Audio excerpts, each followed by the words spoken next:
games, video games, video games, video games, video games, video games, video games, video games, video games, video games, video games, video games, video games, video games, video games, video games, video games. It's March 20th, 2013, and IGN was blown away by BioShock Infinite. This is Idle Thumbs 99. I'm Chris Remo. I'm Jake Rodkin. I'm Sean Vanneman. And I'm Nick Breckon. Oh, hey, Nick. Welcome to the show. Oh, thanks. We're so Great glad to have be you here. back. I know. It's my triumphant return. Indeed. Yeah. Right now. Yeah. For Last the week, first time back on Idle Yeah. Thumbs, it's Nick Brecken. Yep. He was here last week, too. I was here everybody, last as week. you all This is all know. bullshit. This is, yeah. So yeah, we didn't really talk about that, but no. you work at Telltale now. Oh, yeah, that's right. Yeah, I do. Also, It's a fact. you've been on a couple specials and stuff since we've been back, but for people who are just starting to listen, you are Nick Brecken. Yep. We've joked about your existence to the point that to some you seemed like a fictional character, Yeah, I'm real. but you're real. I'm a real person. Nick was on the first 50 episodes of Idle Thumbs, except for the ones where he was in Marrakesh and stuff. Yeah. Yeah. But he was a founding member of this podcast. Yeah. Yep. Now I'm back. Welcome. Thanks. It's good to be back. Yeah. Also known as the guy who plays video games. Oh, yeah, right. Yeah.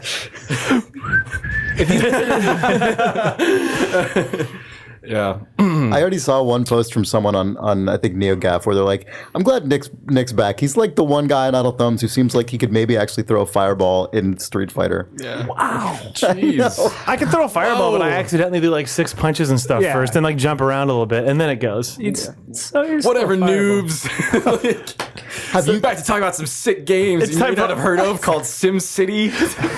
Yeah, We should talk about all competitive fighter game scene now, because that's what Yeah. you're into, right? Yeah, I love those games. Welcome to, like, I our- pull off combo breakers. No. How many so we're introducing our new fighting segment. sticks did you move back with? I did have a flight stick.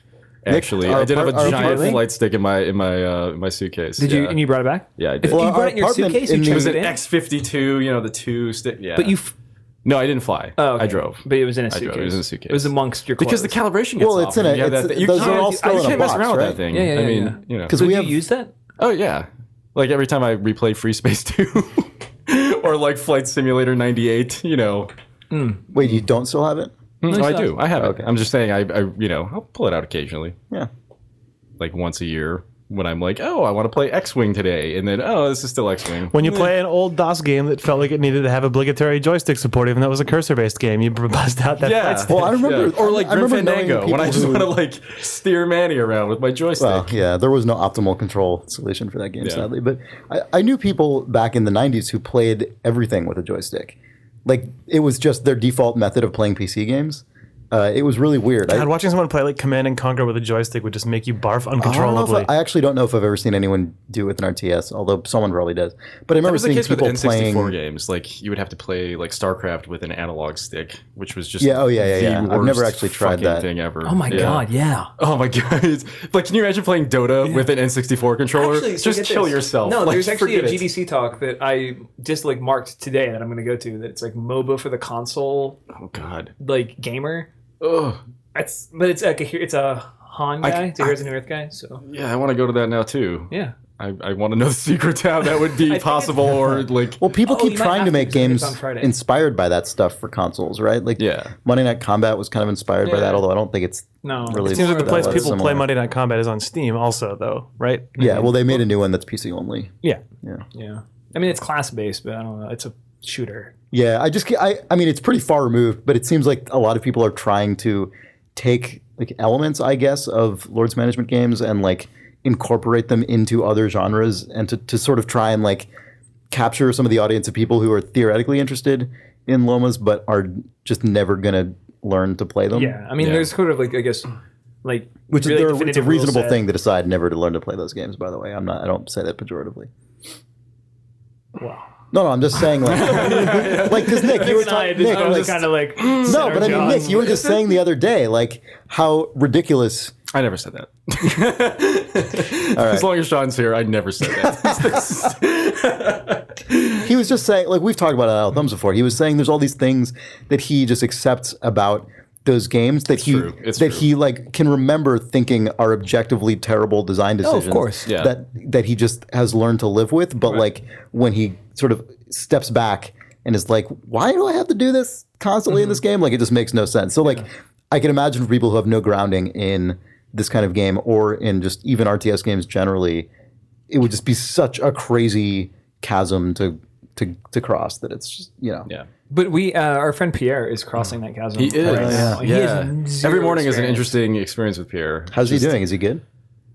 I haven't played with him yet, but Yeah, I mean, he's way better than he has any right to be, considering he's never played.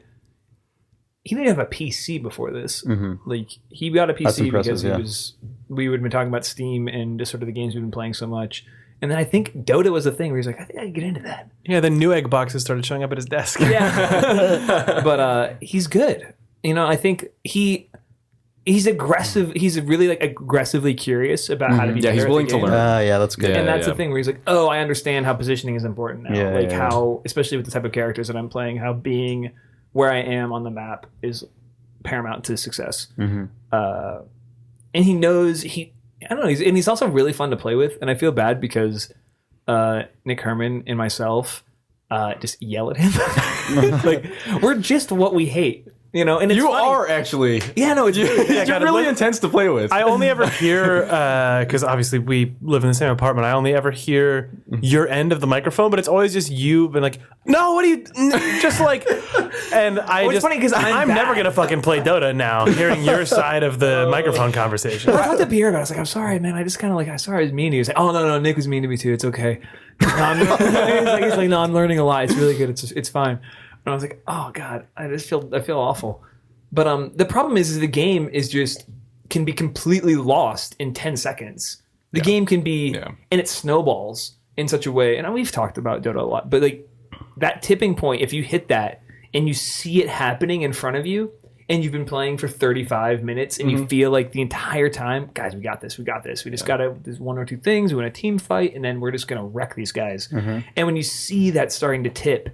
And it's because like Pierre's like just getting wrecked by their tower or something. So he's just literally standing in the wrong spot. You're just like, move! Because you have such limited time of which to fix the problem. It's just the co-pilot just shoving the stick forward. But it and you're makes just you like, such a bad person. It makes, because later you feel like shit. But then it sort of makes you realize it. I wonder if there is something just inherently mechanical about these games and the amount of time they take to complete a round that does just breed a community of people who are like, you fucking dummy. Oh yeah, sure. I'm sure. Oh no, that's definitely the case. does. Yeah. I mean, that's definitely the case. Like if somebody gets bent out of shape when you're playing like Modern Warfare, it's like, dude, I respawned like 5 seconds later. So like, chill the fuck out. We're all this is an hour of your time that can just be ruined. The by hill some that you have to dude. climb to get into Dota enough to be mad is a huge enough hill to surmount that the people who are on top of that hill are the people who give way too much of a fuck.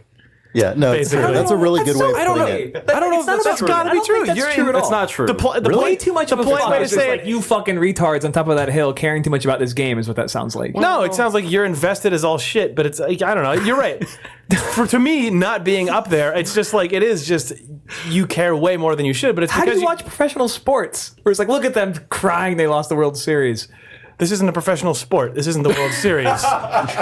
You are not playing Dota fucking professionally. No, but if you play any sport, Yeah, no, I know. you know, when you do anything competitive, there's sort of a sweat equity in versus like enjoyment out. And when that tips the balance, when that balance no longer exists, you stop playing that sport. Right. Or that game. Oh, I know. I don't No, mean to it has yeah. everything in it that is interesting about sports and everything in it that I absolutely cannot abide about sports. I know, but you're not abiding things about sports is like a pejorative thing about competition. When I think like you're never like going to want to play Dota. The because person, of the person nature who's of its interested in competitiveness. getting in, who decides not to because they're berated by the people who are already invested instead of being brought in, No. But I also is the think thing that's just is- bad it about does- the way I mean, humans react. Well, I to think other that's actually humans. different than how sports are because they're the way, like the fact that You Dota or is me all trying to standardized. play like a sport, apparently. Yeah, if you just want to like play a sport with your friends, you can do that without being in like a world, like an interconnected global matchmaking system where people are going to scream at you. Like that's a thing that's unique to right, how sorry, video I'm talking games are about. played. I'm not talking about. That's not unique to how video games are played. If you there's a Yeah, it is. Dota, the way that Dota works, you can't play kickball against somebody in Uzbekistan. right? But when it comes to soccer, basketball, football, baseball, playing those things as a kid. You're not playing them professionally. You're just playing them in like youth or regional leagues. But there are people in there who care to a degree greater than you, either because they've been playing longer than you or because they think that they have a future in it, or they just really like it, or their dads do. And if you're in it to have fun, you probably just shouldn't be in a league. I just completely disagree. It's about finding you in the real, actual, tangible world. You can walk out your door, join an intramural league that's more your speed, find friends who are going to start an organized game that all have the same sort of attitude that you have. Like, there's not this sort of like sporto versus non-competitive like. I don't understand what you're trying to say right now. It just seems like there's something inherent to competition that you think is no. I played a ton. Bad. I played every sport that you could play as a kid except for football. Right. And I enjoyed the shit out of it, but also as a person who doesn't necessarily like being aggressively picked on by people who are better than me at something just because I'm not as good as they are yet. But I'm saying that's not non-competitive. That's just not liking that aspect of people. Right, but intensely saying get the fuck out of the lane and stop getting hit by the tower is not picking on somebody. It's communicating aggressively based on the tension of the game. Sure. Has nothing to do with his abilities. It's frustrating that with Dota there is not take it personally. It's frustrating that with Dota there's not a time for that. There's no such thing as Dota practice that still doesn't involve shut the fuck up. Like that's like I mean that stuff's rapidly they're developing that right now though. The whole idea of having a mentor and setting up like I've tried to get you to play bot matches like where we could go through it and you can just get wrecked and teach and like sure. You know. Yeah, I know. I feel like Valve integrating that stuff into the game is going to be, and they know this, they have to, is going to be key to its sustainability, like being able to onboard new players, because eventually so many MOBAs of that ilk are just going to pop up and start like leeching players from each other, like whether you're a like League of Legends player or whatever. Right, for sure. That they're going to have the best onboarding. Like, I think tentacles. They already have like a crazy single player mission they released with the last patch that you should check out. God, I saw a crazy. This isn't Dota, but I saw a thing on PC Gamer or something the other day that said League of Legends now regularly has 5 million concurrent online players. Yeah. That's crazy. I've never Is that a thing that happens in games outside of like World of Warcraft in its heyday? No, I've never heard of that happening. I know it's just like when you have it's 25 remarkable. million people playing. Yeah. The mod. Yeah. you know? It's just, I was just surprised. I never even would have, because Dota is something like 200,000 No, they're up concurrent to open. 400. They're at their peak around close to 400. Oh, okay. Yeah. That's still a huge amount for any game. But it's crazy that that's League of 10 Legends League of Legends outstripes 10 the number times. of people playing games on Steam is what the numbers seem to say. Yeah. Like the concurrently? Steam Yeah, yeah, players yeah. doesn't There's hit no 5 question. million. Yeah, it's 3 million on Steam to It's 5 million on insane League of to Legends. think or about. I something can't ridiculous. even imagine that. Yeah. I can't imagine having a game that successful. That's just totally bonkers. Well, it's also hard to imagine any game as just a standalone single player ever. Oh no, never. You know what I mean?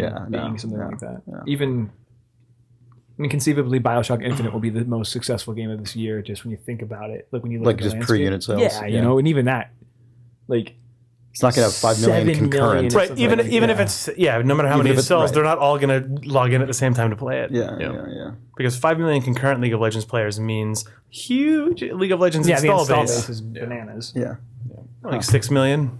Probably like 5.1 million. Yeah. They got that 100,000 That's what they don't tell you about that stat. Maybe the total is just 5 million and one.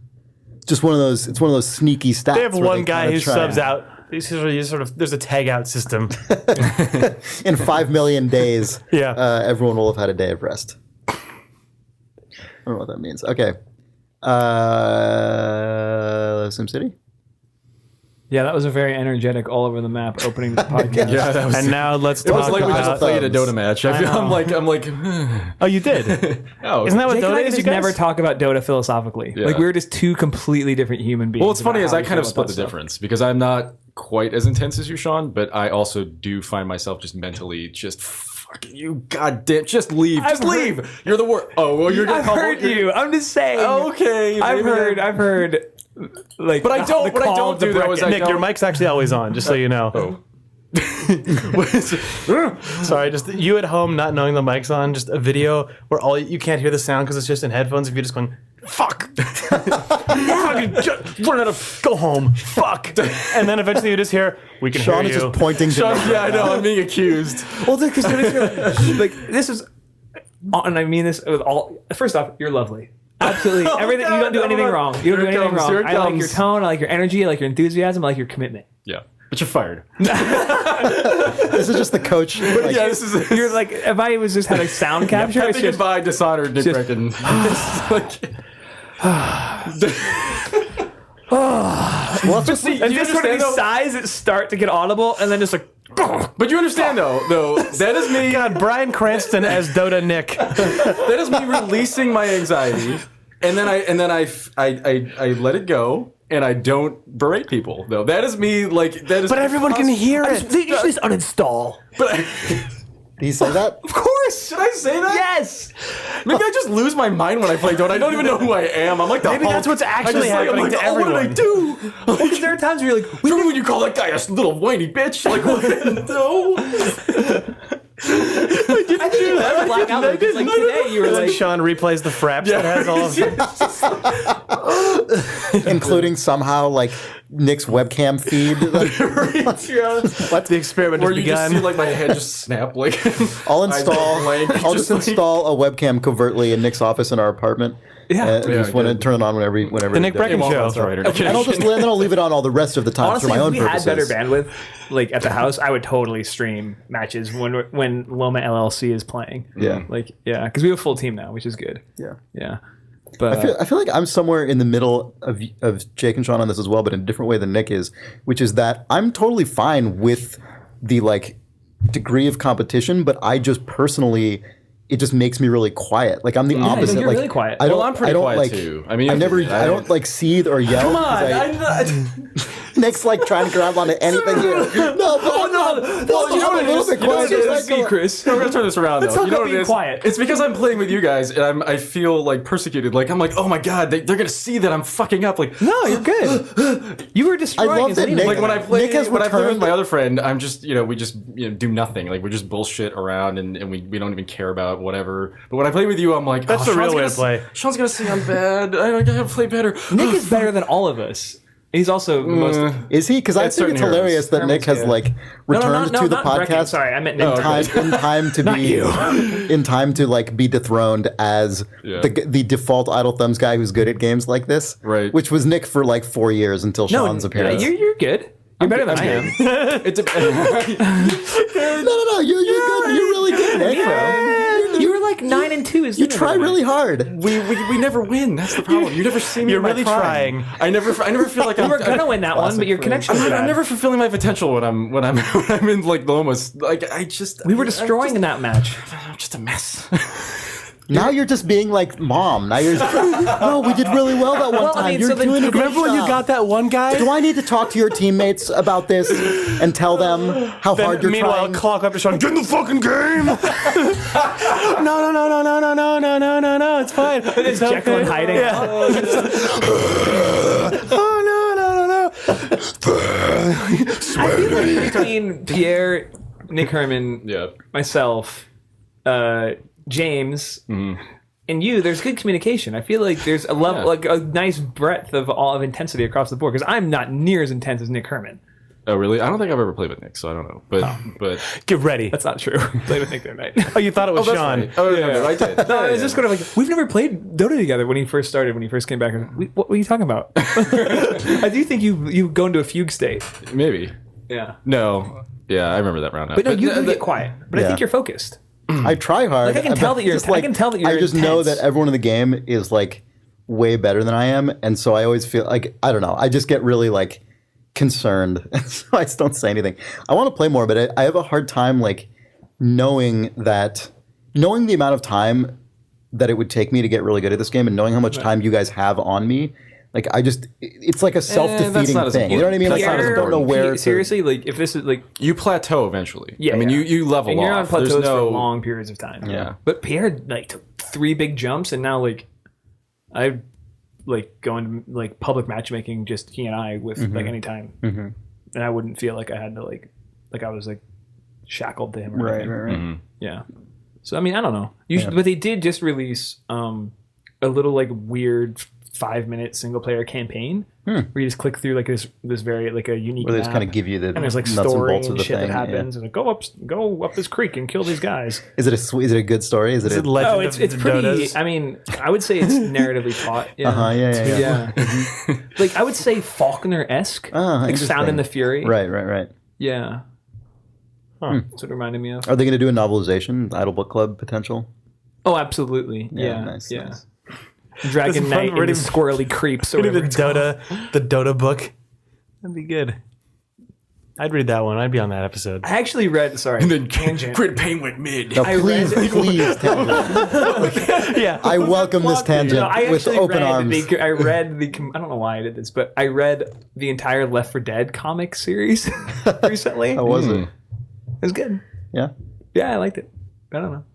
It was, but like, it just felt like a Left 4 Dead story. Yeah. You know, like you got a little more about the characters, but like nothing more that was already in there. Yeah. Which I thought was peculiar. Although, it was funny to see like whenever like game mechanics become like plot devices. Yeah, that shit sucks It's always almost so fun. I don't know. I gotta like it. It's so cheesy and overt that like I'm just like, oh, there's a safe house. Yeah. Gotta get in there. I bet they're gonna find a bunch Did of you shit. guys ever see that Silent Hill movie that was that Christoph Waltz or whatever? Yeah, I saw the Silent Hill I thought you were movie. gonna say Saw the Christoph trailer. Waltz. No, it's a French director. Is that his name? Anyway, he made that Silent Hill movie years ago. It was written by Roger Avery, the guy who co-wrote Pulp Fiction of all things.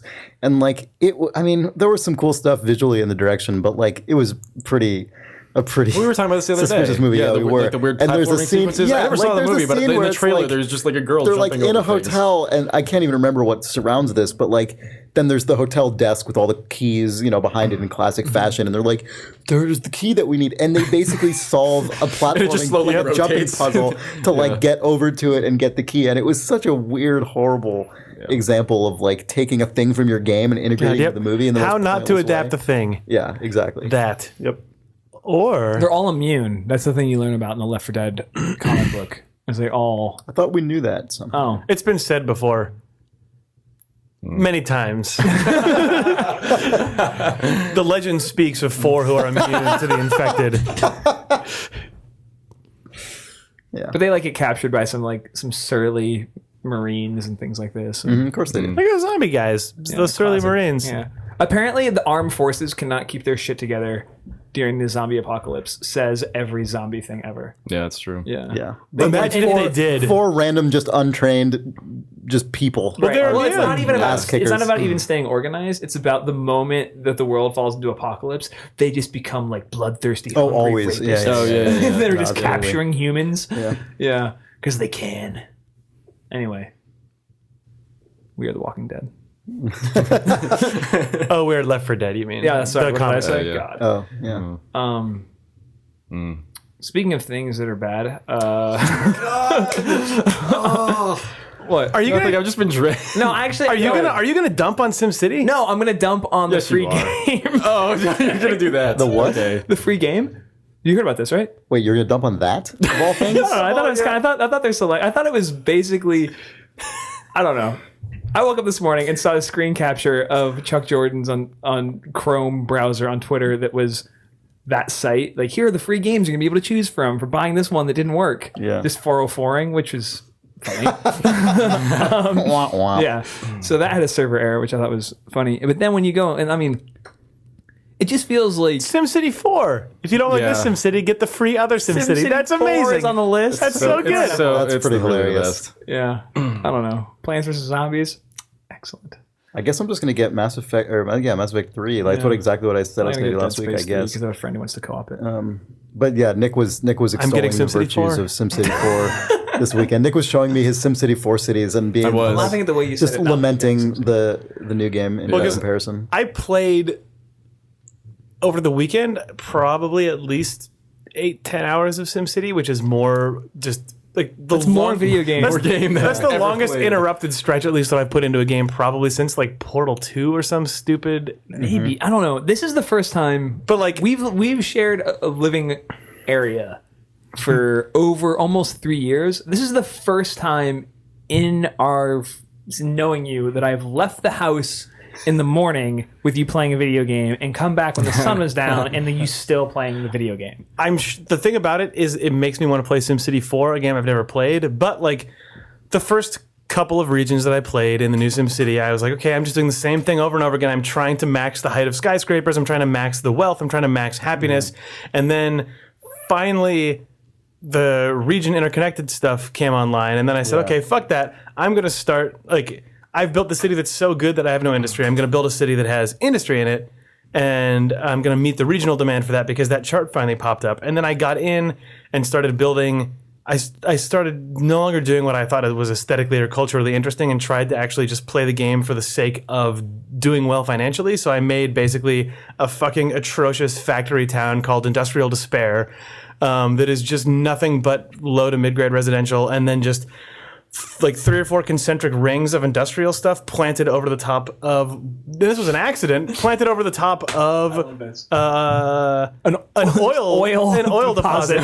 So like right in the center of the circle, I then built, and because I just had not paid attention to any of the city specialization stuff and any of the trade stuff. So I then built an oil well, which you can then, since it's the new SimCity and has a lot of really cool tiny level stuff, built a little dirt road out from that. Made a concentric circle or made a tiny dirt circle in the very middle of my big industrial circle, and then just stamped 10 oil wells around that. So the very middle of it just has this place just bleeding this place dry and just polluting the shit out of everything. But then I started, I put trade centers in. I started contributing my trade out to the global trade, so I'm making money off of the oil that I'm shipping. And the then fine people of Santa Shano. Yeah, we're buying your oil. But, it's made me realize that there is like 5 times more stuff going on in this game than I actually cared about until I started playing it. And I'm sure it's nothing near any of the previous games, but I was getting to a point where I was like, okay, I'm out of this in another like couple of hours because like I've got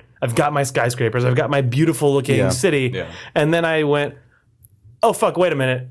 Okay, there's like all the city specialization stuff, all of the inter-regional trade, the global trade, like the like I'm only on the first step into sort of like the oil tech tree, because there is like I've got my oil wells that I then expanded out, built a second one, built the trade stuff, and then I put in whatever the big sort of like oil company headquarters is. But I'm still trying to up my export quantity to 160 whatever units a day, so that I can then build a refinery division, which would then start researching stuff that lets me put in a refinery, and then I can start broadening out into plastics manufacturing and other petroleum products, and then I can export those, and like that's one thread of one city specialization chain in one city in one region, and then all of those things have to work in concert to let you build your great work. And like that, a way larger game showed up for me finally after playing it for a few hours, and it was actually surprisingly nice, except that the game is still buggy as shit and has errors all the way down to from item placement all the way up to the server just occasionally deciding to not send the money from one city to another for 2 hours. Like, it's infuriating. I mean, for me, there's a lot of stuff that it's unclear to me if it's bugs or it's just the game doesn't do things right. Yeah, that's like fundamentally. And at a certain point, I've played a lot of this game as well, and like at a certain point, it just becomes unclear like what's happening anywhere. And a lot of times things aren't. Like this is an interesting experience. I got to I was on 3 Moves Ahead actually this week talking about this game, and I didn't bring this up because I forgot. But I'm obviously not qualified to speak about AI or simulation stuff compared to absolutely anybody at Maxis. But I will say that playing the amount of SimCity that I played really reminded me of working on Space Base from me to Fortnite at Double Fine, which is like there's a little 2-week prototype of a sort of Dwarf Fortress-like simulation game where a bunch of people are on a space station and they all interact with each other and they have personality traits that collide with other people's personality traits, and stuff happens and they get sick and there's whatever. Like it's a buggy prototype, but whatever. The relevant thing to me was that even though on a much smaller scale, both games use the model of, or attempt to use the model of, everything is simulated down to the lowest level of like a little guy running around and going to some job every day. I mean, he goes to a different job every day, goes to a different house every day, but whatever, guy goes to a job, to a house.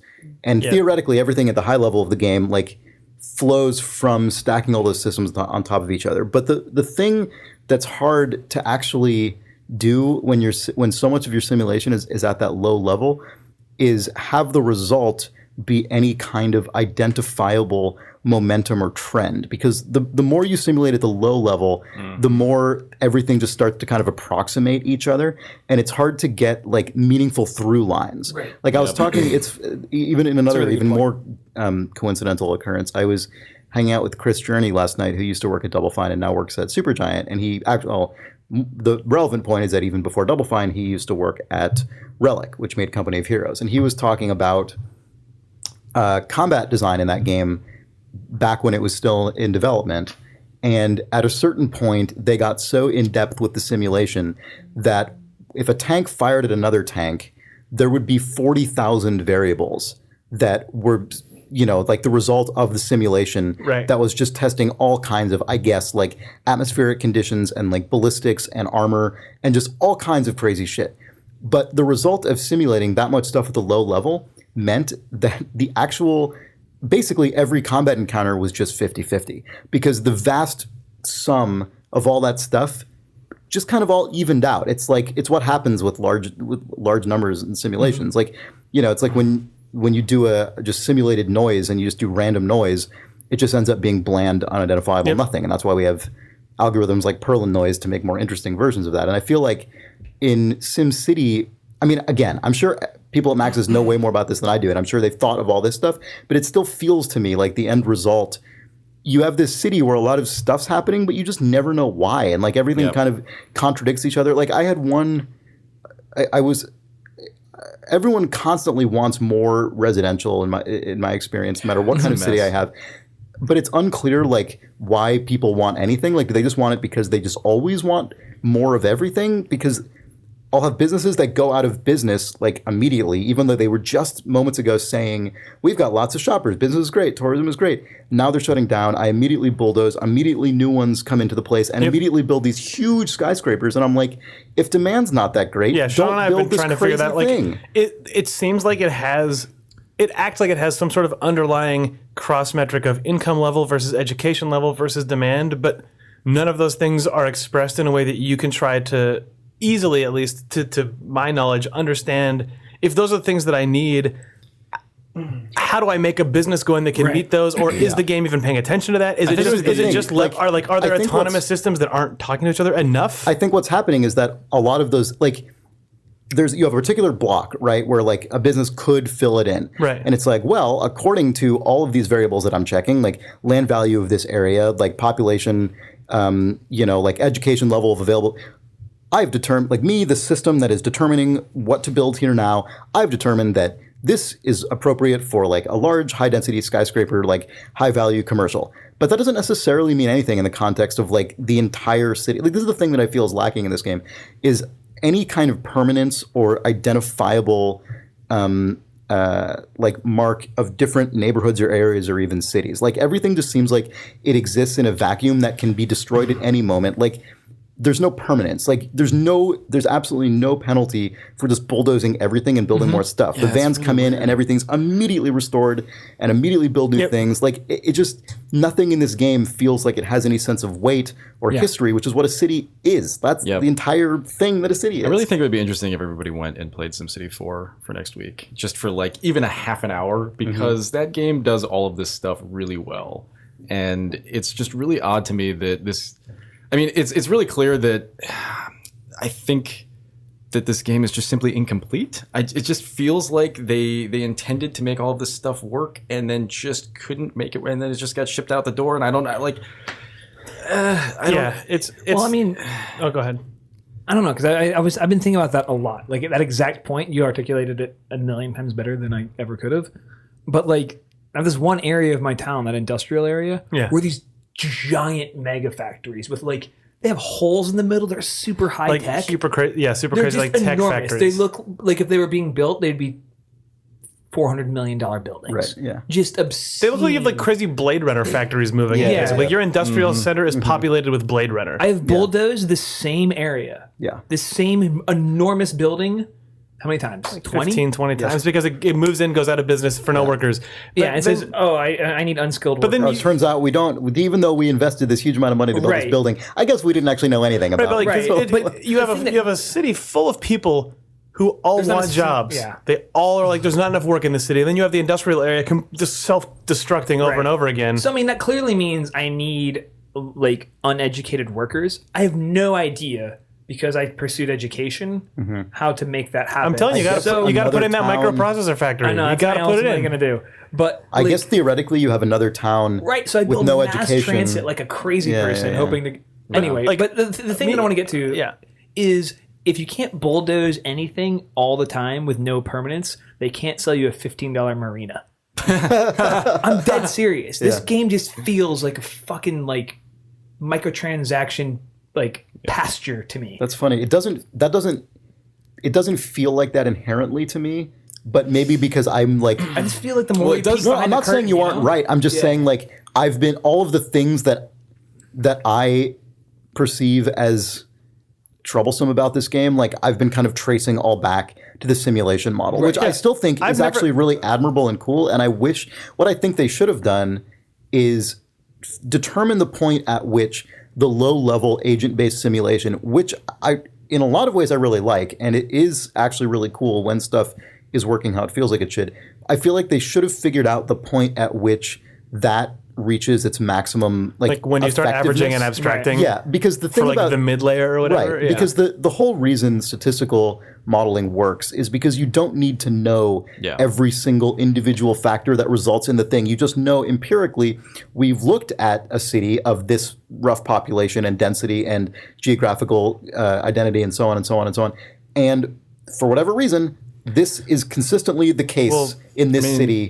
That's essentially what SimCity 4 does. No, I know it does. And I'm just saying, I wonder, I'm sure this is a very hard problem to solve, and it's easier to just propose the problem than to have to solve it. But I would have liked them to have given a little bit of ideological ground on that and figured out ways to have sort of almost an editorial layer that relies on some kind of statistical model instead of purely the agent stuff. I mean, they might be doing stuff like that already, but it feels like it just isn't to me. expressed To me, the example enough. that comes to mind, because it's just the thing that I've been grappling with lately, is I've got that like oil company headquarters that's demanding that I meet 160,000 units in a day, and I have 20 fucking oil pumps going, and I've got like 3 trade depots that are maxed out on being able to hold oil. And I track the output of those my two plants, their daily output, and I track the amount that goes through the trade centers. And I should be making well over 160,000 to be able to unlock refineries, to the point that I've started following trucks.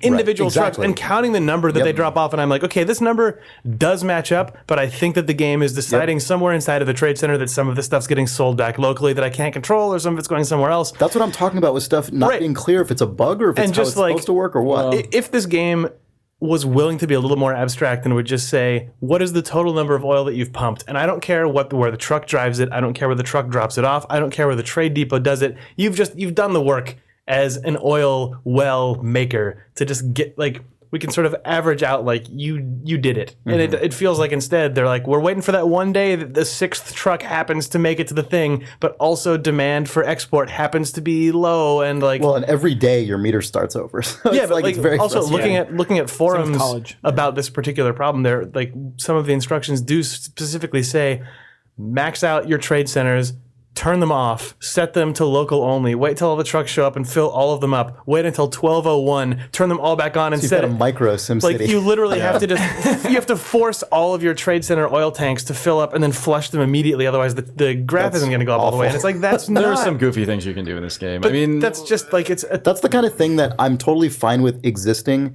as sort of an emergent thing that players figure out as min-maxing, but as just a way to just make your to have to build this requisite building, it's infuriating. I spent a long time just on the cusp of hitting that. I've been at 153,000 or whatever. And it's like there's not enough oil on my map for me to plant more wells. So this is a thing that is a much more buying oil from other cities. This is a much more mundane frustration I have with this game. Is that I'm theoretically fine with the smaller city size, and I'm theoretically fine with the idea of having to sort of specialize cities in a region, but specialized buildings are so enormous, they're just so physically huge that they just, it seems like the small city size actually makes it really hard to do a lot of this stuff without just making a pointlessly. If the cities were actually just 2x as big, it would be. I really do feel like it must have been spec'd for that. I don't know. I'm increasingly convinced that there must have been some design doc that was, this is exactly what we want to do with this game, and then they must have turned it on a computer that is the average. Someone at some point just went, holy shit. Yeah, oh god. Like, because even actually looking at the regions that you're given and the amount of clearly flat and manicured unusable land that exists just a foot outside of the dotted line, where you're actually, like, it's frustrating. Yeah. Someone should figure out a way to like chart our pleasure/displeasure about SimCity over the last like 3 months. And just watch for me because like at this stage, I mean, never really like we are not again, Sean? Like we are not editorial. We are not a site you should like listen to when it comes to whether you should buy a game or not. Like we don't do reviews. Well, we're not the press. Yeah. We're just guys who make video games. But if a friend came up to me and said, "Should I buy SimCity?" I would say no. No. Yeah, I've had that happen multiple times. To get back to which is a shame because we probably did. And we probably sold a lot of copies of SimCity. We probably moved a lot of SimCities. So sorry, readers. But Sean, to what you're saying about DLC, I agree with Chris in that I've not once had a problem with the game that my brain has gone, if only I had X thing, it would solve my problem. That's never how I feel. Also, the problems don't feel like, if they go so far as to say, this DLC will automatically give you 70,000 units of oil, then my computer is just like that's just gonna discus. I would be out the so irritated. That hard drive. Oh my god! Like that's just gone. Yeah. You know what's actually funny about the DLC? I didn't realize until this morning that fucking Maxis Man, like superhero, supervillain shit is like an extra thing that I guess I paid for in my. I think you got it just by pre-ordering a certain version. I want to turn it off. Like I'm actually unhappy that I have it. It's very annoying to me because if you don't ever build them for the entire, there's just a little villain going on the map the entire time, and it's the same with like specialization stuff. This is actually infuriating. If you build any tourism thing for the entire rest of the game, you have little people constantly asking you to build the Eiffel Tower, to build the Brandenburg Gate, to build these things that take up like a quarter of your entire city plot that I'm never going to build. Yeah. Does Shift FUND work in this SimCity? Because if it does, you could in fact build a city that's nothing but those, and it would be a hilarious city. Build it just a fucking theme park. You're building cities. Yeah. Man, I don't know. Monuments and gambling houses. This game feels to me, and I should apologize to you guys that. A little cynical tonight, which is really rare for me. That's okay. A little cynical tonight. Like this game just feels to me like this aggressive middle ground of this DMZ between like simulation design that Maxis is known for and living in the Zynga era of easy to play DLC microtransaction. It feels like this EA hitched their Apple wagon to that model, and it is so. Like you look at Ocean Quigley and Stone LeGrand, and like in their interviews, and like these are not guys who want to make Zynga games. These are guys who want to make SimCity 4. Yeah, and I don't think they work for a publisher that is down. I mean, they worked on SimCity 4. Yeah, and I think that's right. They've been there. Those guys have been there forever. Yeah, I don't know if they want to make SimCity 4, but I think it feels like they want to make.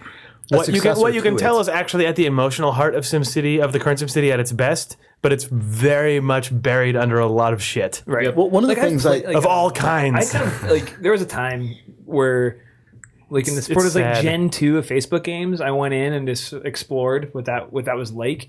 And there were moments last night where I was just going through my industrial area for the second time in 5 minutes, just delete. Back come the new things and being like, looking at my money and being like, well, I can buy the thing that I need to solve this problem and bring up my calculator. This many minutes, I'm going to go make a sandwich. Right. And I'd come back and I'd buy the thing and I'd be like, oh, I just played that game. I did not... I don't know. SimCity 4 was a constant struggle. What was that screenshot you showed me today? That was the worst. That dev screenshot of the marina with the lorem. It was like $14.99. Yeah, I don't know. I mean, I knew that store was showing up. We all knew that store was showing up. Yeah, but now it just feels like the game is compromised because that store is showing up. That's what it feels like to me. This is a better game if that's never on the table. If that's never brought to the dev team and said, we're going to support this and it's going to make us millions of dollars. I guess. I think you get a better game. I really do. I don't know where the ideological line lies between that and the Sims 15 expansion packs. What's the difference between now your Sims can go to a nightclub? But nobody would argue that The Sims is better because those expansion packs exist. I would say Sims players argue that it's better because of those expansion packs. I don't know any Sims players, so I do. They love those expansion. Yeah, they're like, oh, cool, I go to the eat nightclub, those fucking sweet. How much does that cost? $20 at GameStop? Yeah. Okay, done. Yeah. You know, like that's. They do love it. I don't know if it fits with SimCity, but it definitely, like, I can see where people at EA and Maxis are like, we know we have numbers on this. Like, people probably didn't buy. That's probably how you justify it. Period. It's like, well, it's just kind of like DLC. It's actually more economical because you can buy it a la carte. I can understand where they're coming from with it, I guess is all. Like, there's historical precedent within the sort of Sim asterisk.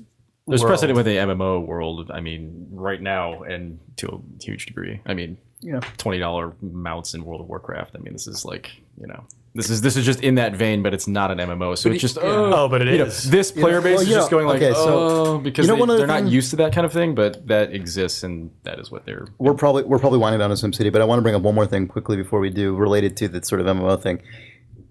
One of the things that is actually most frustrating to me about this game is that, given what they wanted it to be with the online network stuff, that ultimately, if you play enough region, multi-city region play, you start to realize that they actually didn't go far enough for that stuff to actually be cool. Well, we were talking about this stuff last night. And just, it is frustrating to me. It is that weird middle ground, and I kind of wish that it was SimCity Online in a weird way, because it's enough of it that I kind of want it to be that at this point. Yeah. Like the way that they model interplay between the two cities is hilarious, because I was talking earlier about wishing they would like fudge a little more of the stuff. Jake, we were talking about how they would fudge it. But for the network city stuff, to city it's entirely fudged. Right.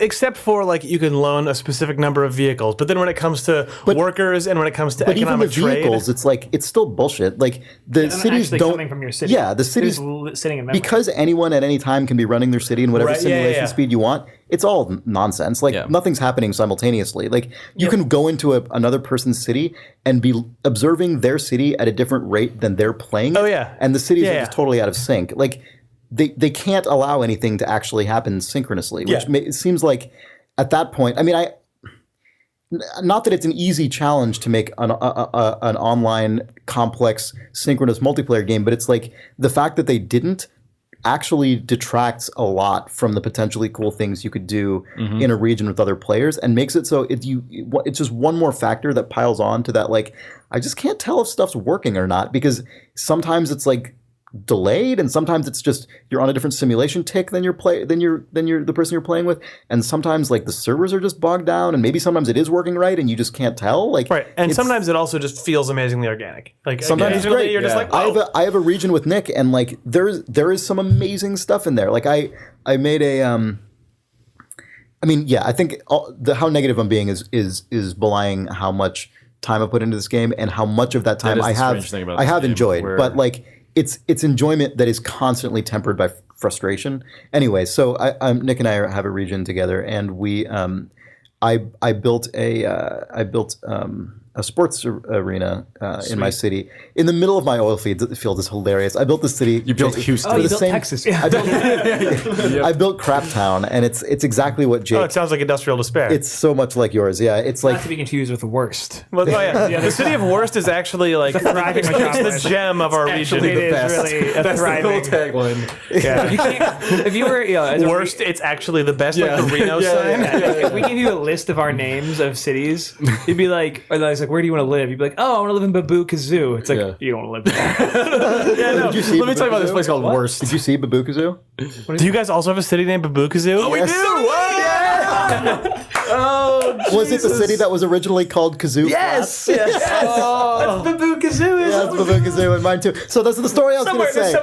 Somebody who's working the servers at Max right now is like, why do 17% of players rename Kazoo Flats Baboo Kazoo. What are we missing? Yeah, so my story involves Baboo Kazoo. So I have the city of Craptown that has like this massive oil fields. We're probably we're just playing on the same 16 region map for sure. We are, Yeah. because they're all uniquely named. There's also a region that just has "fuck Nick" drawn in streets. Anyway, go. So I built this event, and then I built this arena, and I scheduled an event, a motocross event, and I don't know if you guys have done this or not, where you build an arena and then you like pay a bunch of money up front to run an event, and then you hopefully make all your money back and more in ticket sales as the event happens. I haven't done that. Oh no, you have to do that. This is one of the coolest things I've experienced in this game. It's actually awesome. really good. Yeah. So I scheduled my event, and it always happens like at the next instance of 8 p.m., which either tomorrow or today, depending on when 8 p.m. occurs again. And so like you immediately start out at a deficit of however much you invested in it. Right. And then as like doors open, like people start to file in and you start to make your money back.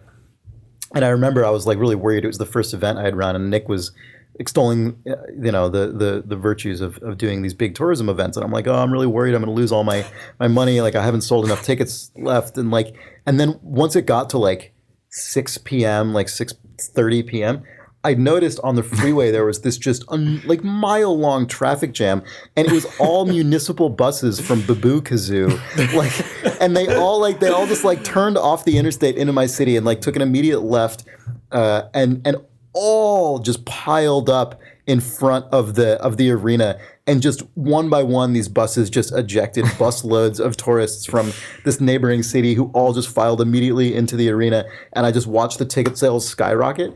And it was incredible. Like, it was really incredible. Yeah, no, it was an amazing thing. And what sucks is that in Baboo Kazoo, that's not reflected really by anything, because you don't go to Baboo Kazoo and see like your parking rights packed and just like the city's empty. There's everywhere. There's crime rampant Baboo Kazoo on motocross night. Yeah. So it's like the illusion is thin, but like that moment still in Craptown was really, really cool. Like, it was awesome to see that. I have to tell a story before I forget. Go ahead. This is a weird, like, video games imitate life moment.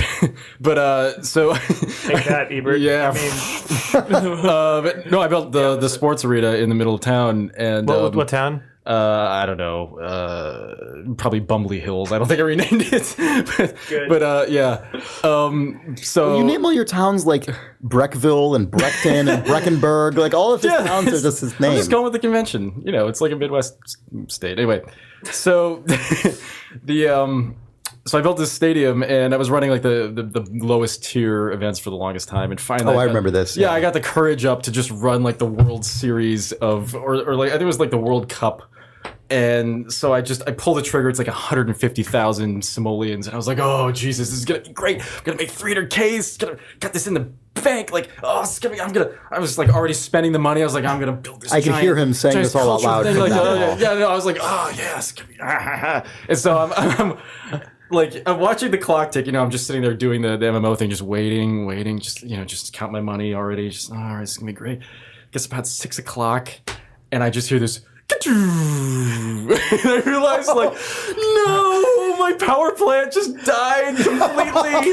And it rolls around and it hits 8 o'clock, and people are walking into the stadium. I had the Super Bowl moment. People are walking into the stadium, and there's no power. Like, 9:30 hits. They just cancel the event. Everybody walks out. They don't drive out. They just walk out like dejectedly. And I'm like, oh God, I lost all of my money. It was the worst, but also kind of great. $300,000, didn't it? Yeah. It was kind of hilarious. You should have fixed that power plant. I should have done that. It's always water. Well, I did, but then it just took forever. Like, the grid was still. Yeah, it was like, I was like, come on. 11:30. Everyone's like, I'm going home. It's going to be 20 minutes. Yeah. I had that moment. I was like, don't leave. Anyway, yeah. I want to point out one last thing about permanence and impermanence.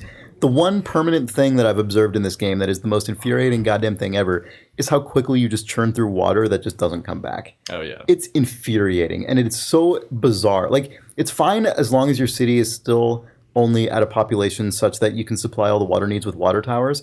But as soon as you have more than like 8 water towers, it just gets ridiculously space inefficient. And so then you build like the crazy water treatment plant. Yeah, that thing just destroys the water table. Like, that thing just eats through. So I end up with like half a dozen of the additional little like pumps attached to it, and then I've just completely just mined out. Like, mine's not the right word, but I've completely just dried 20% of my map of water, and then I guess what? I just have to destroy a neighborhood and put another water thing down somewhere else, and like eventually I can imagine you could run a hilarious dirt road across your entire city. Yeah, you can't do dirt roads with those; they have to connect. Oh. And like, it's very weird because I haven't played any one city for more than a couple days in the real world. Like, and I still already feel like if I was to try to run a city for any considerable length of time, I would just actually run out of water. It seems really weird. Like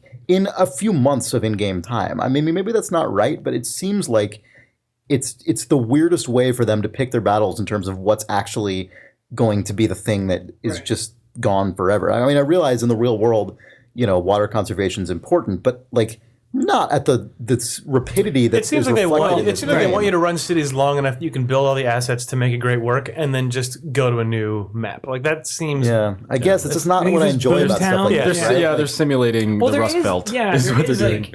The concept of interesting, like evolving sustainability and permanence is just not in this game. Yeah. Like, I wonder. I bet. Yeah.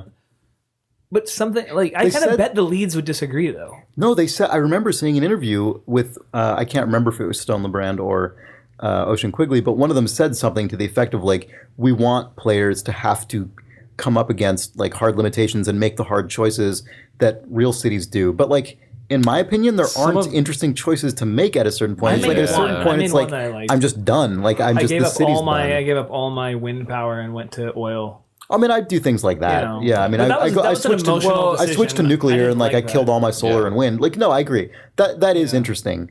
But like, there are a lot of other things that just seem like they make the game be over.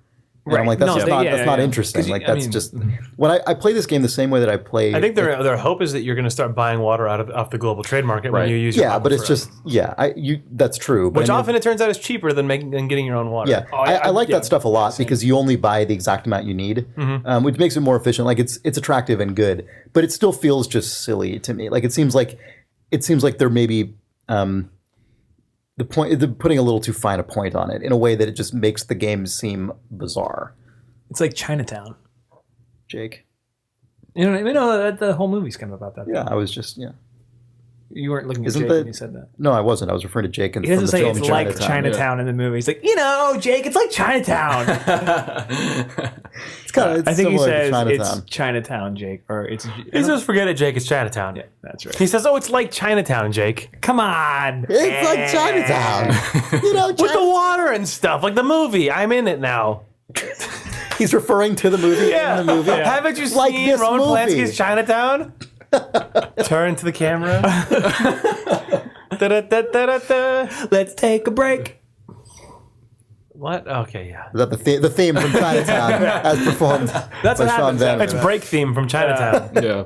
After he gets his nose cut, the guy turns around from the chain link fence and goes, "Let's take a break," and they get into their 1930s car and drive away, leaving Jack. He says, "You know what happens to nosy people? Find out after the break." Video games. What I'm excited about is video games. I bet you're excited about video games in the third dimension. I'm not actually. Really? I thought we were going to talk about the Oculus Rift as if it were an ad read. You know how we always come out and then people are just like, thanks to the Oculus Rift. Yeah. God, yeah. If there's one thing I'm really stoked about, it's that Team Fortress 2 is going to support the Oculus Rift peripheral. There's another. I'm doubling down on GDC references today. There's another talk from somebody at Valve about 3D, and it's about TF2 Oculus Rift, I think. Yeah, there's gonna. I don't know what date it's on, but I'm gonna go to that one. I have it on my want-to-go list. Oh, we gotta go check it out. Yeah. You should go to teamfortress.com/wizard and get 10% off your Oculus Rift pre-order. Get 10% off your purchase of Team Fortress 2 base game. Yeah, you get 1 month free TF2 for visiting that URL as well. We get a little kickback. Thanks, guys. Mm-hmm. What? Sweet. No, actually, Oculus Rift. I've never used an Oculus Rift. Nor have I. But you've used a Virtual Boy. It's basically the same. It's sort of the same thing. I've less actually, red. I don't Oh, I No, they're did. still doing the red thing. I did. I did use No, a I've VR head used tracking one, Chris. thing once, and it was at Disney World. It was weird. There was like this Imagineering booth where they had it was like a late or mid 90s where they were like, check out the future of Disney attractions. Put on this helmet, and then you're flying around know on a that. carpet in the world of Aladdin. Yep, I did that. And I did that too. It was bad. Yeah, it was stupid. The helmet didn't fit me, so I could only see Aladdin world from like beneath. Like Yeah. it was only like I was staring into basically the inside of a machine, and then at like a about, little bit of, 60 like, degrees the down, carpet. I could see A little like the cell distorted animated part, yeah. Iago the parrot comes up to you. But that's the only time I've ever actually. totally did that. That's the only time that I've ever had a head tracking set on. But the thing that I don't understand I wanted it to be is good. in first person games. I'm sure it's improved. In first person games, though, the way that you look and the way that you aim are one and the same because that's just the only way that you're going to be able to perceive it without a brain that can connect to your muscles and stuff. Yeah. But the way that you look and shoot is also the way that you turn your body. Like your head, your neck, and your arms are all exactly the same element in a first-person shooter game. Whereas in an Oculus Rift, you're not going to turn by looking. Are you going to aim where you shoot by looking, but move independently? Because you're moving with WASD and you're turning with mouse look. But then what the fuck does your head have to do with all of those things? Like that's the part that's mind-boggling to me. How does it make you better at these games? Whereas right now, you have a body that's completely mechanically bound so that you only have to worry about one axis of movement, Right. really. Well, the answer is it doesn't make you better at the games. It just makes the games different. Right, if but you were that's running why down they're a- just yeah. Different. That's why Team Fortress being the one announced game that's coming out is weird because Yeah, Team it's Fortress strange. is just That like is strange. it's It's a twitchy. yeah, I'm sure it's not, I'm sure it's not as If you hardcore were running down the as street right other- now as and some other somebody on things. the other side of the street yelled your name, I could you continue to wouldn't run. just run into the middle of the street when you turned I would and just looked. right. I'd be able to continue to run forward and turn. Yeah, but I mean, he's saying like, how do you actually manage that in Right. this? Like, I don't have it the sensory intuitively input. Like makes sense, you don't have but the like, peripheral vision even to be like, okay, I'm going to run into a wall soon because I see it out of the corner of my eye, even though I'm looking to the side when I'm running. Right. You just don't get that. Yeah. Even with like, I don't know what the field of view on the Oculus Rift is, but I doubt that pretty it's. good. You think it's the full like 180 that I've your used eyes it. get though? It's not 180, but it's better than previous VR helmets. I mean, I think it's like 90. You know, I mean, it's I know that there is an Oculus Rift port of Proteus that's being made, and like that seems that like seems totally fine. that seems Because 100% precision is appealing not to me. important, yeah. But Team Wait, Fortress so Nick, is how does it? yeah. Do you know how this works with first-person games? I mean, I've only ever played the Doom 3 demo, the tech demo. That's a first-person. But you shooter? shoot guys in that with a you shoot head guys. set. So how you does it shoot work? guys. It works. Your gun just tracks to your head movement. I mean, And that's it. So what do you do with your mouse? Well, I mean, I was using a controller at the time. It just acts as an override, basically. I mean, you can just So you turn if you want to turn to the right, you move your head to the right and your guy turns. That's the part that's weird to me because with a PC mouse based game, if you just go and move the mouse to the right 3 or 4 times at the level of like an inch of mouse pad or 2 inches of mouse pad when you're playing a PC first person game that has a sniper rifle that you don't necessarily need to zoom in, or like a Magnum or something like that, or even a zoomed in sniper rifle when the field of view is then like 10. Yeah. People have their sensitivity set up to move the mouse an inch and have that be a 360 degree turn. And a human head is not going to do that. It's definitely going to replicate an analog stick way more, where you only have right. 30 degrees of relative movement in each direction, and that just sort of turns you into like, I am turning. Right. When I was using it, I was literally turning my body around. I mean, it was you were I was, you know, if I That wanted seems to bad. I mean, You're standing up? yeah, I was standing up. Yeah. I mean, they may I have kind of standing up and twirling around. It was in the future of video games. I mean, I don't know. They put a heart. It was a long time ago, and I I can't really speak accurately to the experience because I was only doing it for like a minute, Yeah, literally sure. a minute. Fair enough. And I don't know if they changed that tech demo, but yeah, I mean, it's never really going to be a technology that is for a precision shooter. I mean, they've used it in Arma because Arma is something that, you know, you're sitting down, you're looking left and right, and then you're going to take a shot like in 10 minutes from now. Like, I mean, it's something that's, you're plodding along and doing these things at a very deliberate pace. For a Twitch shooter, yeah, I don't see how this could possibly be anything that would make you better. It's going to make you worse by definition. It'll definitely be an interesting experience. It'll be an interesting experience. You'll be in that world. God, we talked about You this. gonna buy an Oculus Rift, Jake? I don't know. It's not a solid no because I'm super curious about it. Also, how Right. much the consumer model costs is a number I don't Also, know. by having Team Fortress 2 be the first thing that you Yeah, yeah, Didn't hurt. yeah. did not hurt. I want to talk about Quadrilateral Cowboy for a second, but it's a waste because not enough people have played that game. But that seems like the ideal Oculus Rift game to me because of Oh my god! because of the weird the monitor. Wait, let's describe what this game is. So Quadrilateral Cowboy is the next game from Brendan Chung, the Blindo Games guy. He made 30 Flights of Loving, Gravity Bone, Flotilla, Adam Zombie Smasher. Adam Zombie Smasher. But Quadrilateral Cowboy. Flashback. Huh? It just sounded like a year- Kickstarter yeah. video. Yeah, I made Adam Zombie Smasher, Flotilla, and our good friend Vincent Perea, who worked on Where's My Water, is not involved in this conversation. Thanks, Kickstarter backers, for bringing us back. Hi, Vincent. Quadrilateral Cowboy is a first-person game where you literally, inside of the game, walk up to a VR headset and then run simulated espionage missions in which it's using the Doom 3 engine, so it's got computer monitor tech that's really nice. So you drop a little like 70s terminal laptop onto the ground and type commands in to disable security cameras and do all these things. But the conceit of the game is that you, as the character, actually have your head inside of a headset the entire time and are looking into stereoscopic vision at this thing. So the idea to me that you're wearing the Oculus Rift, playing a character who looks into a VR headset. Yeah, it's the best. Is amazing to me but the thing that I would want to simulate is terrible. Yeah. Which is, we've talked about this. This is the best. What I would love is if when you move your head around inside of the Oculus Rift, instead of your character's head moving around, you just see the edges of the Blindo Games in-world VR headset. Yeah. So like you're actually which is the actual thing your so your character's Oculus looking at. Rift is actually your guy that you're controlling, and then he's looking into a headset. So you'd have to actually keep your head reasonably still, because if you start just looking around, you would just see his office off to the sides like It's that. like the best idea. It's so good. The thing that God, the most ridiculous thing that I was talking with Aubrey about this, because he's our friend. Aubrey Hesselgren. Yeah, he's our friend who told us about 10S. He's also the guy who's doing the Oculus Rift Proteus port. Mm-hmm. But the thing that he had suggested that I thought was completely insane was trying to use the head and spatial tracking of the Oculus Rift to project, to somehow do an augmented reality version of your computer screen. So that as you lift up the Oculus Rift, you could see your room and all the other weird stuff. But then as you look inside, only then can you see what's inside the monitor of the guy's headset. It was I don't know. Anyway, Brendan, if you're listening, please make an Oculus Rift version of your game so that I can play a simulation of a simulation inside of a VR headset. Thank you.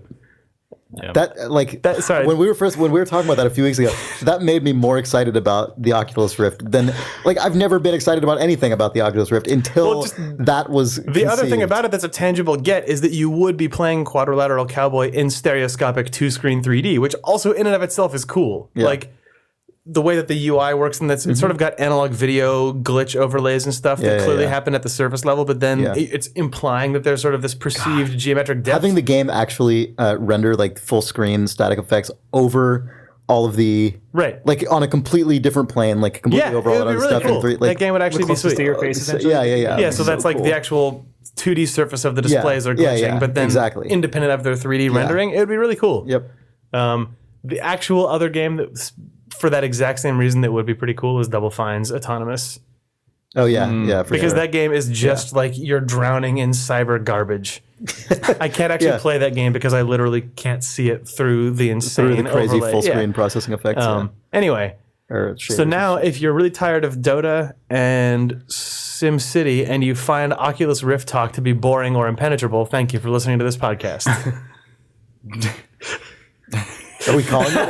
Is that? Are you? No, I'm not. I was like, did you just send them elsewhere? No. Thank you for listening this far. Yeah. Oh, okay. Now strap in because it's about to get real. Anyway, Far Cry 2. Video game. That reminds me. That reminds me of a very long story about being on a bicycle, Nick. That was the best Whatever part of you last do, week. don't tell a fantastic story that ends the podcast perfectly. Paul Page says, "Hi Thumbs. In case you missed it, I think it's worth mentioning that Cart Life is on Steam now. It's $2.39 as of Monday. It's funny that one of the also it's funny that one of the free EA games from the SimCity debacle is SimCity 4. Thanks, guys, Paul.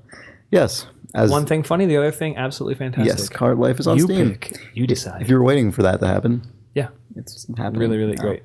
And the fact that it's like it's base price. If you don't. I don't know what it's going to be when this podcast comes out. If it's $5 at its base price, so you will not spend a better $5 that day.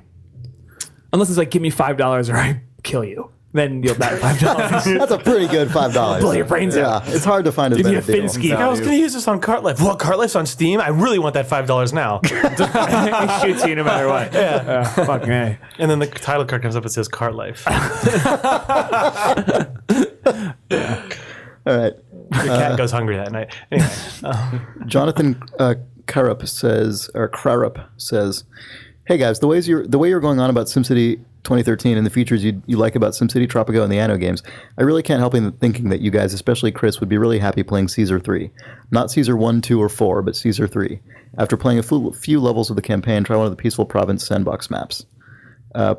Please, for the sake of your eternal soul, try it now if you didn't back then." And then he links it to GOG, so it's available on GOG. "Thanks for a great podcast, and I love the cave. Kind regards, Jonathan Crarup." Cool. In case you didn't notice, we need video games to play. So we'll play that one. Have you played any of the Caesar games, Nick? I'm sure I have, but I couldn't speak to them. Okay, because I've seen other. I was on. I have, yes. I was on Three Moves Ahead this week, as I mentioned, and Rowan Kaiser, who writes a lot about PC games, was on it as well. I think he also brought up Caesar as an example of like a game that does a lot of the things that you want from from a good SimCity game. So yeah. Oh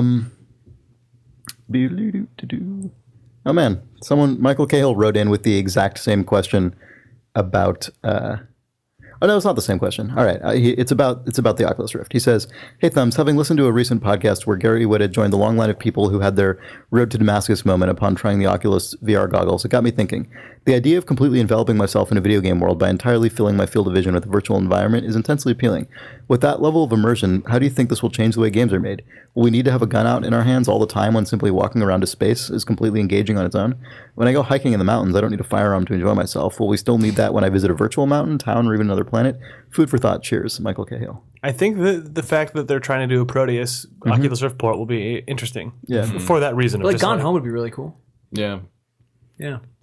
Yeah, and there's not a lot of game worlds that you just want to go be in. Like if there was a no splicers mode, if there was an archaeologist, anthropologist mode of Bioshock. If there was Bioshock, but like real Myst. Yeah, just hanging out. Just like, hey guys, cool. Nobody's eating themselves yet. Good. I'm still curious/concerned about the disconnect between movement versus head movement, because like you're still 20 minutes later concerned about that? Yeah, well, I mean, I don't know. He's giving the example of like a walk through the out of doors, which is kind of what this will simulate. But I wonder if I see what you're saying. Sorry, you became our former web guy there. I walk through the out of doors. Whatever. Now, the more I'm thinking about it, it just makes me wonder if you get to the uncanny valley of immersion almost, where like your brain just starts going, "This is not like what are you doing to me here?" Because there's an abstraction in current controls. I'm sort of like jogging my memory as that weird like 5-second experience, but I think actually the head tracking was tracking to your, just the actual field of view, and then the controller, the analog stick was turning your body. Turning your body, but I think what you could do is just basically turn your head so far that it would start to just scan, move your body a little bit, just kind of like the way that like, but where you're looking, though, you know what I mean? It's like in real life, you never forget which way your belly button is pointed. Yeah, but I think you kind of. My experience was really disorienting, and I don't know if that was just because I only played it for a minute. It seems like but it was not immediately intuitive. You know what's funny? In a video game, I never, ever, ever want to take a gun into the outdoors. But growing up in Wyoming, where there are wolves and grizzly bears, you always took a gun into the outdoors. So I was like, oh, we're going hiking? Cool. Like, you're bringing a shotgun. Like, it's just sort of like, but in a video game, it's like, oh, of course you're getting a shotgun. Even better. Of course you get a shotgun. Level 1. It's like, oh, could we not have that here? Because me getting eaten by a bear isn't the worst thing that could ever happen. Yeah. Yeah. Anyway, funny. Yeah.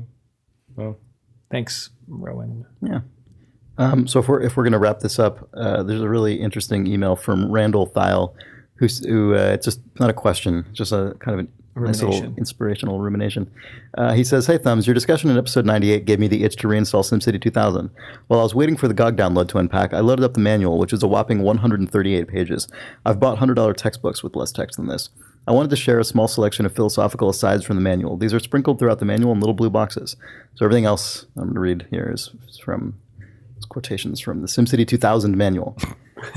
This is good. Sweet. Only out of Thumbs.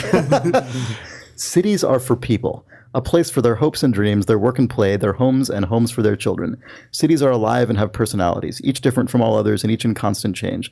A living organism made up of its collective inhabitants. A city is many things, but is above all a storehouse of human characteristics. An aware planner is a steward of the earth, whose designs enhance the natural evolution of a place instead of inhibiting it. If you move to a mountain, then live on the mountain. Don't try to turn it into a valley.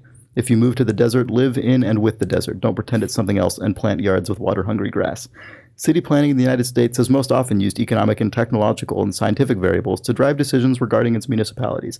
It is interesting to wonder how our new communities might develop if we base decisions on answers to questions like, what is it you are trying to achieve in a human community? And what does this natural landscape and topography suggest is the most appropriate use of this environment? Thanks, God, Randall. you could make a damning video of the new SimCity. have a voice reading that over the top of any PlayStation of the current SimCity. It would be, it would actually just be an activism video. Yeah, That's true. Like that's If you just give it it would have to transition a to black well-picked and white music at the track, Yeah. and then if there's just the acoustic guitar from that Faders video playing in the background of that, like that's just that's it. It's a disaster. It has a big metal door slam at the end over a title card though. yeah. Yeah. Well, it starts. What are the with, odds It Will starts Wright with wrote that? Planet Earth, and then And then a match. wrote the Yes. original. A match Yeah, yeah, yeah. burning. Wrote that. I wouldn't be down. surprised. Yeah. Oh, I guarantee it. Yeah. Wonderful. I wouldn't guarantee that Will Wright wrote that. No, I said what are the odds? Oh, low. Nick would guarantee it, and you say low. I think it's Fight. I think it's Ocean likely. Quigley wrote it. 2000. He's been working there for a while. Yeah. I don't know if he's been there since 2000. Probably not. He was inspired by that quote, though, based on his interviews. We could find out. I can find out right now on the internet. SimCity 2000 manual writer. Well, I can find out at least if Ocean Quigley worked there. Oh. Hideo Kojima Whoa! wrote the manual. That's the twist. Yeah. That's that classic Hideo Kojima twist. You always get one with his games. In SimCity 2000, the twist is that he wrote the manual. Oh man. The manual was written by 2000. Michael Bremer. Oh, man. I actually searched for SimCity 2000 manual author, and the first thing that I got was SimCity 2000 and the Art of the Gaming Manual, an article entirely about the SimCity 2000 manual, but it says that its author was Michael Bremer. Wow. Ocean Quigley's been working at Maxis since Sim Golf in 1996. It's been there a long time. so pissed that he Tiger worked on Woods he Golf worked on wasn't both offered up X-Wing for that and thing. TIE Fighter before that. Those were amazing games. This morning when I was Nick, are you poo-pooing X-Wing and TIE Fighter? No. This morning when I was going through the list of free games from EA, I was like, god damn it, no Tiger Woods Golf. And Nick just kind of saddles over and goes, bet you wish there was Obama DLC. Good. God, look at the most recent picture of Ocean Quigley on Moby Games.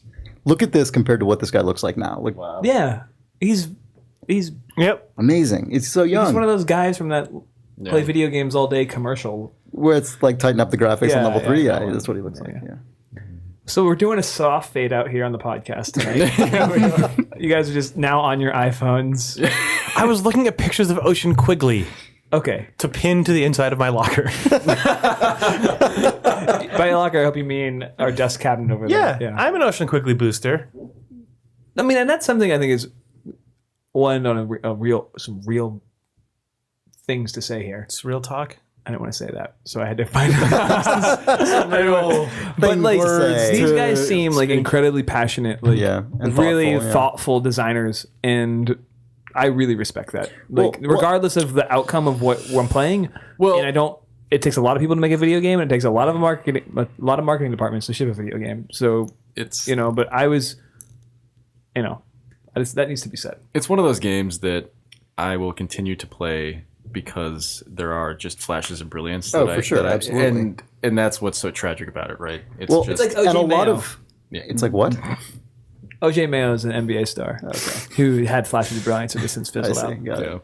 Yeah. Too much DLC for OJ Mayo. I feel like a lot of the flashes of brilliance are stuff that is like directly out of the art direction and the execution Oh, of it, yeah, like, and which for is sure. what Ocean. So, I mean, Ocean Quigley was the creative director in this game, but his history is as an art director, and I feel like that's very evident in the resultant game. You know, this feels like a game that cares a lot about just how it looks, and like I think that's great. Like a big reason I play games like this is just for the beauty of the thing. You know, like I wish the rest of the stuff backed that up better, but really, that stuff is enough to sustain me longer than it otherwise would. Like, I actually kind of felt similarly about